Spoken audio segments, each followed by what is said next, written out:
Hello friends, question number next. A particle moves on a smooth sphere under no force. एक particle जो है एक चिकने गोले के अंदर मूव करता है जिसके ऊपर कोई फोर्स नहीं लगा हुआ है except the pressure of the surface, केवल उसके ऊपर सरफेस का जो है प्रेशर लगा हुआ है। Show that its path is given by the equation, उसका जो इक्वेशन ऑफ मोशन का जो पाथ है ओके यानी उसका जो कर्व है वो आपको दिखाना है। Cot theta is equal to cot beta cos phi where theta and phi are its angular coordinates, यानी आगे कह रहा है कि जहाँ थीटा और फाई उसके यानी जिस वक्त वो पार्टिकल मोशन करता है उसमें जो है जो एंगल के कोऑर्डिनेट्स हैं वो हैं। ओके समझने की कोशिश करना बेटा। सपोज दैट ये मेरा एक्स एक्सिस वाई एक्सिस और जेड एक्सिस है। मैं कह रहा हूँ कि this is my x axis y axis and z axis. ये मेरा हुआ x axis. Suppose that this is my z axis. Suppose that this is my y axis. Clear है ना। मान लिया जाए ये मेरा कोई गोला है, नो प्रॉब्लम। ये मेरा एक्स एक्सिस, ये मेरा जेड एक्सिस और ये मेरा वाई एक्सिस। क्लियर है ना। मान लिया किसी टाइम टी पर पार्टिकल की जो पोजीशन है वो ये है, यहाँ किसी टाइम टी के ऊपर पार्टिकल यहाँ है, तो जाहिर सी बात है इसके जो कोऑर्डिनेट होंगे वो होंगे आर थीटा एंड फाई। आप इस चीज़ को बहुत अच्छे तरीके से जानते हो। और इस पोजीशन में रेडियस सपोज दैट ए है। आपको भी पता है कि यहाँ से एक रिएक्शन फोर्स निकलेगा जो इसके सेंटर से पास होगा ऐसे। स्टैटिक्स के अंदर भी ये बात मैंने आपको बताई थी। तो ये मेरा रिएक्शन फोर्स हुआ। क्वेश्चन के अंदर कह रहा है कि नो एक्सटर्नल फोर्स है, कोई एक्स्ट्रा फोर्स उसके ऊपर नहीं है। सपोज दैट ये वाला एंगल मेरा कितना है, फाई है, थीटा है। और यहाँ से जो है ये वाला जो एंगल है, यहाँ से पार्टिकल की पोजीशन की बात कर रहा हूँ, यहाँ से ये वाला जो एंगल है जेड एक्सिस के साथ, suppose that this is phi. Okay इस वाले पॉइंट को मैंने मान लिया एम और इस वाले पॉइंट को मान लिया मैंने एन। क्लियर है ना। आगे की तरफ चलते हैं। पहले मैं थोड़ी सी थ्योरी लिखूंगा, उसके बाद जो है क्वेश्चन को सॉल्व करने की पूरी कोशिश करूंगा। मैं कह रहा हूं कि सपोज दैट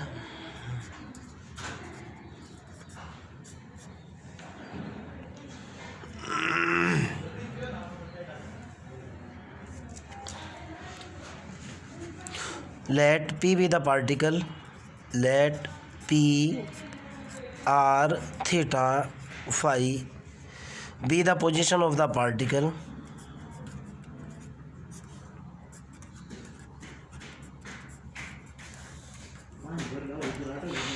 अगर पार्टिकल की पोजीशन P हो, be the position of particle,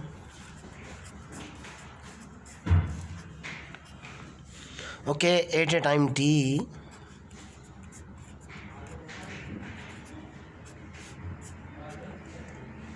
and theta be the angle, and theta is the angle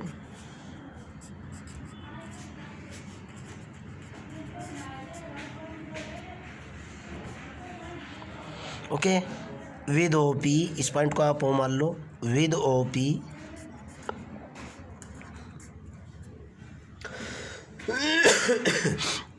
and let R is the reaction force,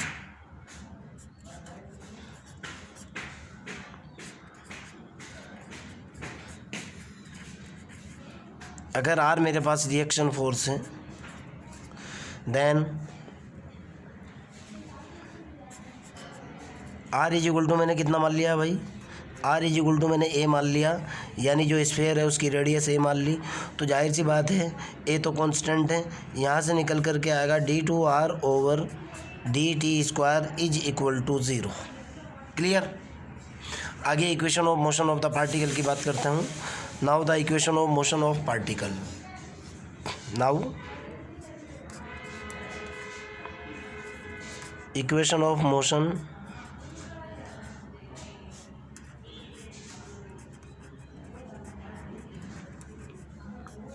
of particle.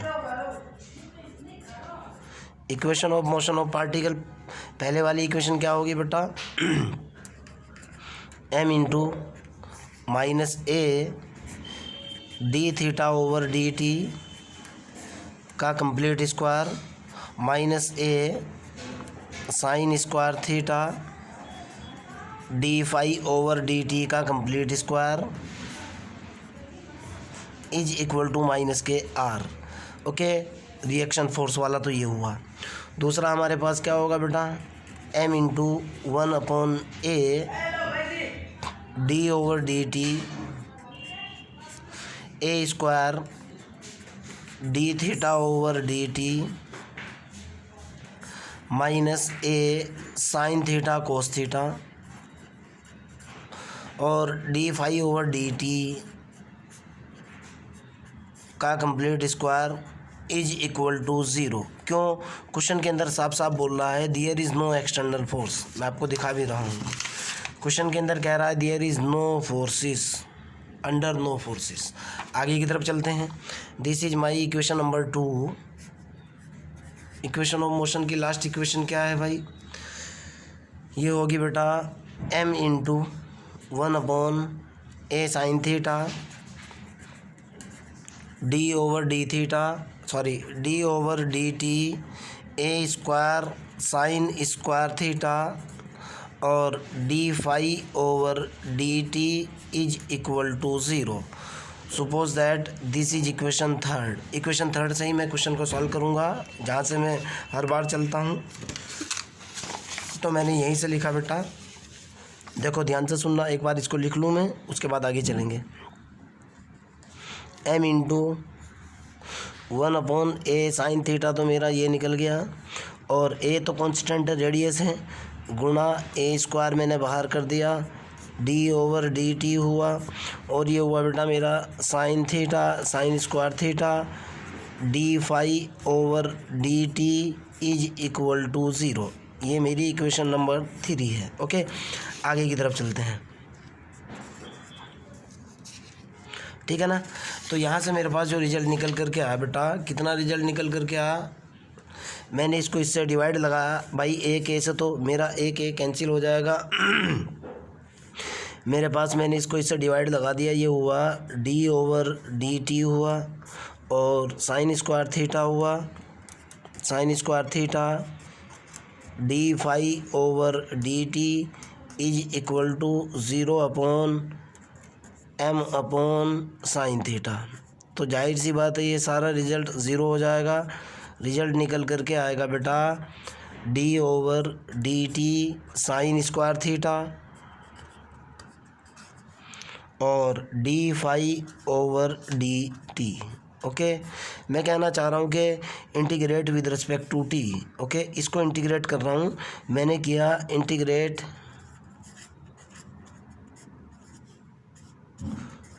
With respect to t. इस equation को integrate किया मैंने, ये निकला बेटा d over d t sine square theta d phi over d t into d t is equal to D over d t is equal to, इधर तो क्या है मेरे पास ज़ीरो है, integration of 0 d t indefinite integration है, arbitrary constant आ जाएगा। इस डी टी से d t cancel, differentiation integration को ख़त्म करेगा, निकल करके आया बेटा sine square theta d phi over d t is equal to arbitrary constant a, और यहाँ से वैल्यू निकल गई d phi over d t is equal to a upon sine square theta. Suppose that this is equation 4। Okay, मैं कहना चाह रहा हूँ कि putting this value in equation 2, putting this value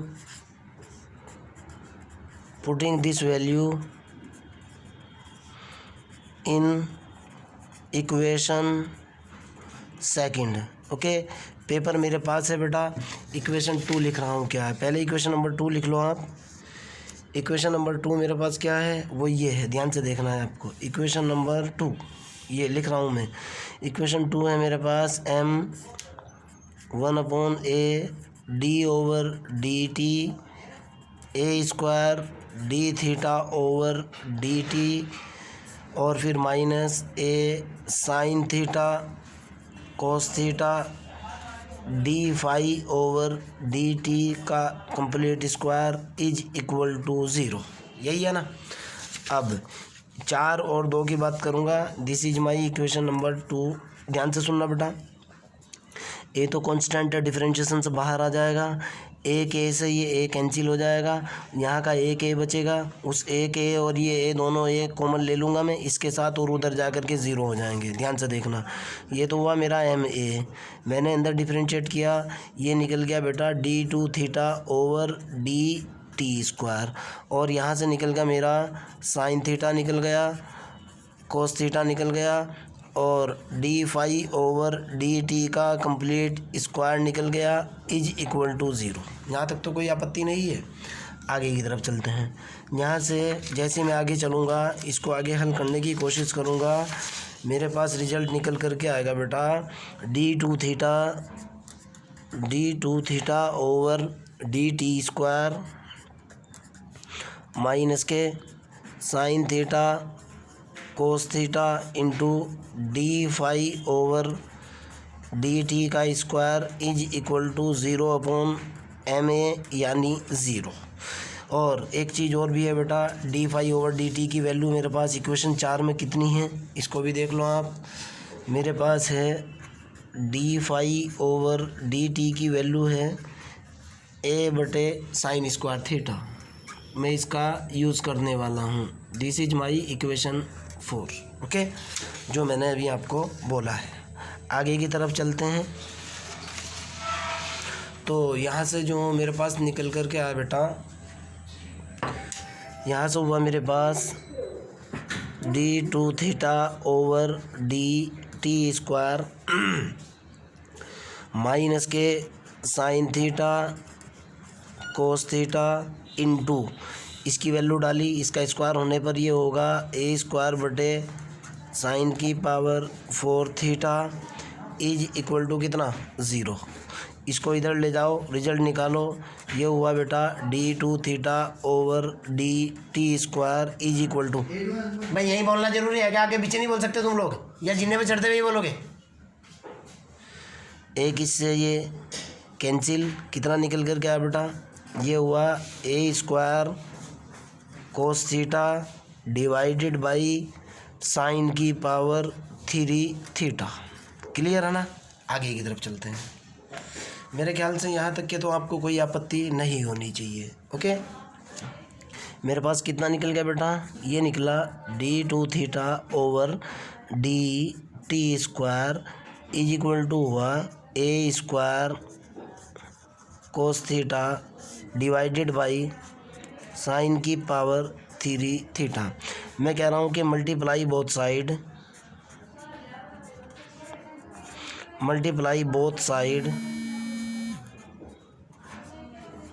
by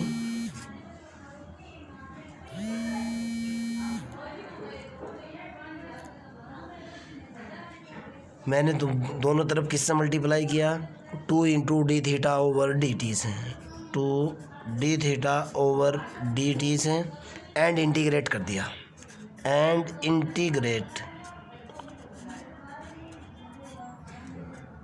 okay, अब ये इंटीग्रेशन मैं आपको सीधा बता रहा हूँ, सीधा निकल जाएगा। बहुत सारे उसके अंदर मैंने निकाला है। ये हो जाएगा d theta over d t का complete square into 2 d theta over d t into d t is equal to integration of a square cos theta बटे साइन की power 3 theta two d theta over d t into d t.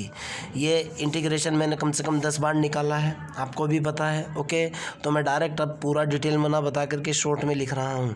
ये मेरे पास निकल गया इधर d theta over d t का complete square is equal to minus a square बटे sine square theta. आपको पता है यही निकलेगा, प्लस बी।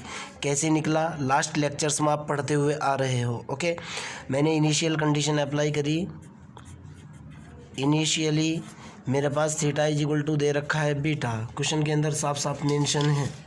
ओके, कह रहा where theta and phi are the angular coordinates और ये दे रखा है बीटा। ओके, तो अगर initially theta is equal to beta हो तो जाहिर सी बात है यहाँ से d theta over d t की वैल्यू ज़ीरो होगी, क्योंकि बीटा एक कांस्टेंट एंगल है।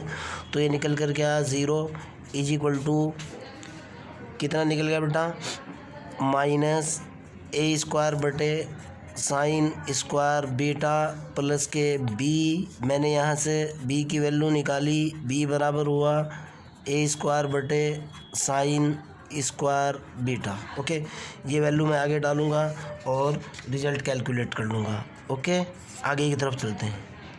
यहाँ से मेरे पास जो निकल कर के आया बेटा, कितना निकल कर के आया, ये वैल्यू जैसी ही मैंने ऊपर डाली ये मेरे पास निकल कर के आया सीधा सीधा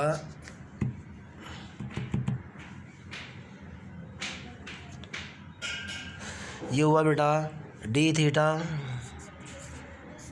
ओवर डी टी का complete square is equal to minus a square sine square theta और बी की वैल्यू है plus a square sine square beta. Clear है ना। आगे की तरफ चलते हैं, ध्यान से देखना है अब आपको। यहाँ से मेरे पास जो नेक्स्ट वैल्यू निकल कर के आई वो कितनी निकली, यहाँ से जब मैंने इसको सॉल्व किया देखो आप, ये निकल गया बेटा d theta over d t का complete square is equal to a square मैंने कॉमन ले लिया, ये हुआ 1 sine square beta minus 1 sine square theta. मैंने इसको सॉल्व किया, ये हुआ ए स्क्वायर, ये कितना हुआ बेटा कोसेक स्क्वायर बीटा माइनस के कोसेक स्क्वायर थीटा। तो यहाँ से मैंने D theta over d t की जब वैल्यू निकालूंगा तो जाहिर सी बात है इधर रूट आ जाएगा, अंडर द रूट ये होगा बेटा cosec square beta minus cot square theta. Okay, suppose that this is equation 5। मैं कहना चाह रहा हूँ, अब अगला स्टेप लिख रहा हूँ बेटा, डिवाइडिंग 4 बाई इक्वेशन 5। ओके, अब आप इक्वेशन नंबर 4 देखो, आप मैंने साफ साफ लिखी हुई है 4 इक्वेशन, कभी आप ये कहो देखो आप इक्वेशन नंबर 4 है d phi over d t is equal to a upon sine square theta. आपकी इक्वेशन नंबर 4 है d phi over d t is equal to a upon sine square theta, ये आपकी इक्वेशन नंबर 4 है। Okay, मैं इसको divide कर रहा हूँ इस इक्वेशन से, तो इधर कितना निकल गया बेटा, ये निकला d phi over d t को डिवाइड किया d theta over d t से, इधर हुआ मेरे को, इसको डिवाइड कर रहा हूँ बेटा, ध्यान से देखना, इसको डिवाइड कर रहा हूँ मैं, इसको a upon sine square theta को डिवाइड कर रहा हूँ मैं a into under the root cosec square beta minus cot square theta को। भाई ए से तो ए कैंसिल, ये निकल कर के आएगा मेरे पास सीधा सीधा, ध्यान से देखना है कितना होगा, ऊपर जाने के बाद ये तो हो जाएगा कितना कोसेक स्क्वायर थीटा बटे नीचे क्या रहेगा, ये होगा बेटा cosec square beta minus cosec, sorry ये कोसेक है यहाँ पे बेटा, कोसेक स्क्वायर थीटा। ओके, ये कोसेक है, कभी आप गलती से गलत कर दो, ये कोसेक है, कोसेक स्क्वायर थीटा। देखो ये कोसेक चल रहा है, ये मैंने कोट गलती से गलत लिख दिया, कोसेक है ये, कोसेक कोसेक और ये कोसेक, ये कोसेक और ये भी कोसेक है स्क्वायर थीटा। इधर डी टी से डी टी कैंसिल हो चुका, मेरे पास जो निकल कर के आया बेटा वो कितना निकल कर के आया, ध्यान से देखना है अब आपको। मेरे पास यहाँ से निकल कर के आया d phi over d t, इधर देखो अब आप, ये देखो इधर तो हुआ d phi over d t is equal to, उधर मेरे पास क्या है कोसेक स्क्वायर थीटा बटे अंडर दी रूट, ये देखो बेटा आप कोसेक है दोनों जगह, ऊपर से ही कोसेक चला हुआ है, कभी आप ये कहो कि सर ये क्या हो गया, ये है cosec square beta minus cosec square theta. इसको अब मैं कोट के अंदर कन्वर्ट करूँगा, रिजल्ट निकालूंगा। अब बनाऊंगा मैं इसका कोट। देखो मेरे पास होता है 1 plus k cot square theta is equal to cosec square theta. इस फार्मूले का मैंने यूज़ किया, ये निकला मेरे पास d5/dt is equal to cosec square theta बटे under the root. Cosec square को क्या लिख सकता हूँ, यहाँ से कोसेक की वैल्यू निकालो। 1 plus cot square theta, 1 plus k cot square beta minus 1 plus k cot square theta. आगे हल कर रहा हूँ, ये हुआ बेटा कोसेक स्क्वायर थीटा बटे under the root 1 plus k cot square beta minus k 1 minus k cot square theta. ये कैंसिल आउट। ओके, कितना निकल गया, d5/dt इज इक्वल टू, ये निकल गया बेटा कोसेक स्क्वायर थीटा बटे अंडर दी रूट, पहले पॉजिटिव लिख रहा हूँ उसके बाद नेगेटिव लिख रहा हूँ, coat square beta minus cot square theta. अब देखो बेटा इसका डिफरेंशिएशन यहाँ रखा हुआ है। मैं कह रहा हूँ कि सपोज दैट, अब तो वो बन ही गया यार, suppose that cot theta is equal to t. Okay, तो ये हो जाएगा cosec square theta d theta is equal to d t. Clear है ना। चलो भाई, टी तो मैंने पहले मान रखा है, इसको यू मानो यार वरना प्रॉब्लम हो जाएगी। ये यू, ये हो जाएगा डी यू, टी यहाँ परेशान कर देगा। फिर कितना निकल गया भाई, ये इंटीग्रेशन ऑफ, और एक जरा सी मिस्टेक और भी कर दी है यार, 1 मिनट अभी बता रहा हूँ। ये देखो आप, जब इससे ये कैंसिल होगा, डी टी से डी टी कैंसिल होगा तो क्या बचेगा, डी थीटा बचेगा ना। और ये मैं क्या बचाते हुए चल रहा हूँ, d5 बचाते हुए चल रहा हूँ, जबकि थीटा होगा, ये थीटा होगा बेटा, थीटा। ठीक है ना। देखो आप यहाँ से देखो, ये जो है ना, ये जब मैंने दोनों को डिवाइड किए भाई, डी टी से तो डी टी कैंसिल हो जाएगा, d5/d थीटा। मैंने टी गलत लिख दिया, छोटी मोटी मिस्टेक्स अक्सर लिखने में हो ही सकती हैं। ये d5/d theta, d5/d theta, d5/d theta. ठीक है ना बेटा, आगे चलते हैं। यहाँ तक तो क्लियर है ना। जब मैं इसको अलग अलग करूँगा तो मैं दोनों तरफ का इंटीग्रेशन कर रहा हूँ। इधर हुआ d5 is equal to integration cosec square theta d theta बटे under the root cot square beta minus cot square theta. देखो इसका डिफरेंशिएशन के बाद मैंने रिजल्ट रखा। ओके, और रिजल्ट रखने के बाद यहाँ माइनस आता है, कोट का माइनस कोसेक स्क्वायर थीटा होता है, मैंने माइनस उस तरफ पहुँचा दिया।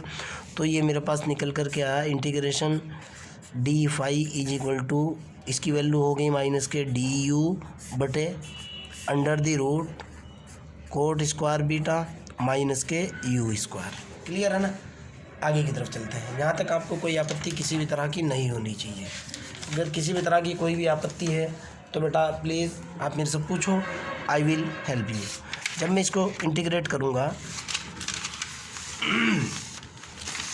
ये जो मेरा पेज है, पेज नंबर 5 आ चुका। जब मैं इसको इंटीग्रेट करूँगा बेटा, अब इसको इंटीग्रेट करते हैं और देखते हैं रिजल्ट क्या है। लास्ट स्टेप मेरा ये लिखा हुआ है, वो तो सेट हो जाएंगे यार, पेपर तो पड़े हुए हैं ही, मेरे को तो लिखना रहता है इन पेपर, तो मैं समझाना रहता है। मेन बात तो ये है भाई। इसका इधर तो हुआ 5 इज इक्वल टू माइनस, ये हुआ बेटा du बटे under the root cot square beta minus k u square.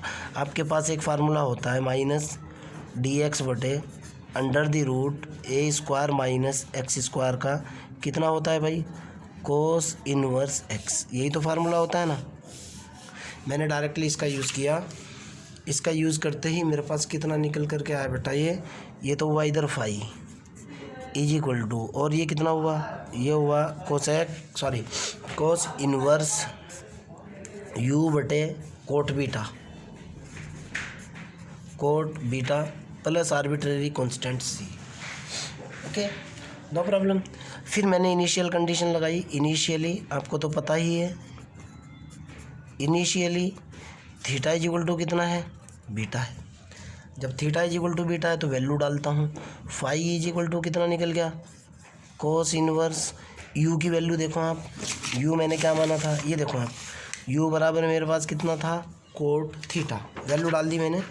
ऊपर हुआ मेरे पास कोट थीटा बटे थीटा की जगह कितना डाला, बीटा, ये हुआ कोट थीटा बटे कोट थीटा प्लस सी।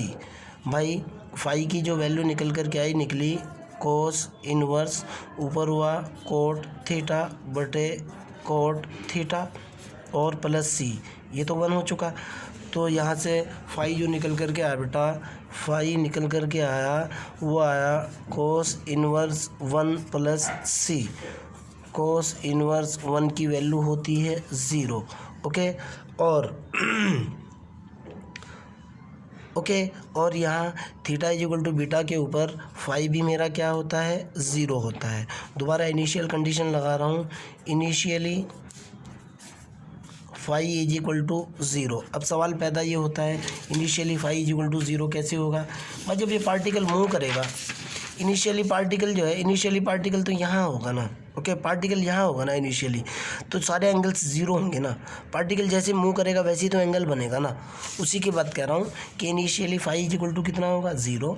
तो ये हुआ 0 is equal to cos inverse 1 की वैल्यू 0 प्लस के सी, यानी सी इज इक्वल टू कितना, 0। अब सी इज इक्वल टू 0 डालता हूँ और रिजल्ट निकालता हूँ। देखो आप, ये था मेरा रिजल्ट, ये वाला।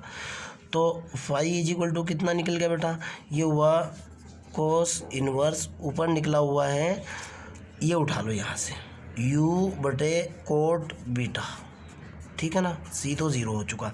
u की वैल्यू आपको पता है, u मैंने कितना माना था, u मेरे पास था कितना, कोट थीटा के बराबर था। u कितना था मेरे पास, वो था कोट थीटा। देखो आप, अगर आपको डाउट है तो बता रहा हूँ, अभी किया था मैंने यार। u इज इक्वल टू कितना था मेरे पास, कोट थीटा। ये देखो u इज इक्वल टू मैंने कितना माना था, कोट थीटा। आगे चलते हैं, मैंने यहाँ u की वैल्यू चाहे तो u ही रख लो या कोट थीटा रख लो, बात तो एक ही है यार, इनिशियल कंडीशन लगाने के बाद रिजल्ट सेम ही आएंगे। ओके, तो फाई इज इक्वल टू कितना निकल गया बेटा, कोस इनवर्स, ऊपर निकला कोट थीटा बटे कोट बीटा, इसका इधर ले आओ आप, ये कितना हुआ बेटा, cos phi is equal to कितना हुआ, कोट थीटा बटे कोट बीटा। क्रॉस गुणा करना भाई, जैसे ही आप क्रॉस गुणा करोगे ये निकलेगा cos phi into cot beta is equal to कितना होगा, कोट थीटा। यही है ना। अब इसको देखते हैं, फाइनली आ रहा है, देखते हैं हमारा क्वेश्चन क्या है।